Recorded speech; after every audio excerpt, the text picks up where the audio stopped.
दोस्तों, अलास्का में हुई ट्रंप और पुतिन की हाई प्रोफाइल मीटिंग पर सबकी नजरें टिकी हुई थी। दुनिया को ये उम्मीद थी कि शायद इस मुलाकात से यूक्रेन युद्ध को खत्म करने की कोई राह निकलेगी।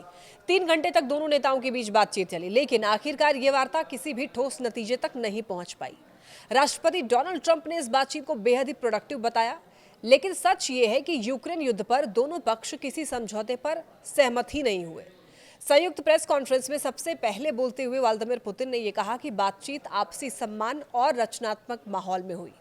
उन्होंने एक बड़ी दिलचस्प बात कही। पुतिन का कहना था कि अगर ट्रंप राष्ट्रपति होते तो शायद ये युद्ध शुरू ही नहीं होता। लेकिन यहाँ ध्यान देने वाली बात यह है कि पुतिन ने ये नहीं बताया कि आगे क्या कदम उठाए जाएंगे। दूसरी ओर ट्रंप ने कहा कि मीटिंग में कई मुद्दों पर सहमति बनी है, लेकिन जब तक कोई डील साइन ना हो तब तक कोई डील नहीं मानी जाएगी। यानी कि संकेत साफ है कि अभी भी बड़े मुद्दों पर दोनों ही देशों के बीच में मतभेद कायम है। अब अमेरिकी मीडिया की रिपोर्ट्स की बात करें तो वहां से अलग ही तस्वीर सामने आई है।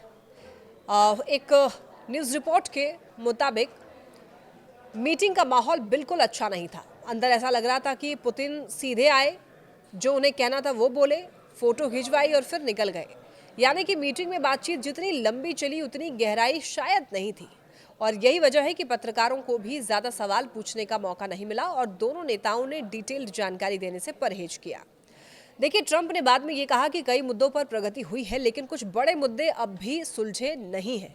उन्होंने अपने मशहूर वाक्य को दोहराया, कहा जब तक कोई डील नहीं होती है तब तक कोई डील पर साइन ना हो तो इसे डील नहीं मानी जाएगी। यानी कि साफ है कि ट्रंप बातचीत को पॉजिटिव दिखाना चाहते हैं, लेकिन हकीकत यही है कि यूक्रेन युद्ध पर समाधान अभी काफी दूर है।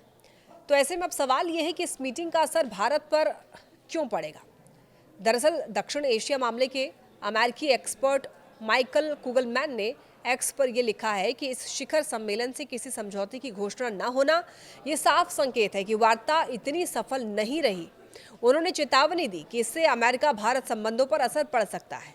कुगलमैन ने अमेरिकी वित्त मंत्री बेसेंट के हाल के बयान की ओर इशारा किया, जिसमें यह कहा गया था कि अगर ट्रंप पुतिन शिखर सम्मेलन से सकारात्मक नतीजे नहीं निकले तो अमेरिका भारत पर टैरिफ बढ़ा सकता है। भारत के लिए ये स्थिति चुनौतीपूर्ण हो सकती है। तो एक तरफ रूस भारत का पुराना और भरोसेमंद साझेदार है, वहीं दूसरी तरफ अमेरिका भी भारत के लिए बड़ा रणनीतिक और आर्थिक पार्टनर है। तो अगर अमेरिका और रूस के बीच में तनातनी और ज़्यादा बढ़ी तो भारत को बैलेंस बनाना और ज़्यादा मुश्किल हो सकता है।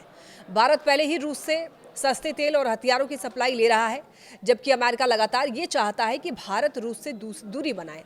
तो ऐसे में अलास्का की ये बैठक जो है वो बेनतीजा रही। भारत के लिए आने वाले दिनों में नई मुश्किलें खड़ी कर सकती हैं, और कुल मिलाकर कहें तो दुनिया की सबसे बड़ी दो ताकतों की इस बातचीत से नतीजे निकलने की उम्मीद जरूर थी, लेकिन अब भी रास्ता साफ नहीं है। यूक्रेन युद्ध जारी है, रूस और अमेरिका के बीच अविश्वास कायम है और भारत जैसे देशों को आगे और कड़े फैसले लेने पड़ सकते हैं।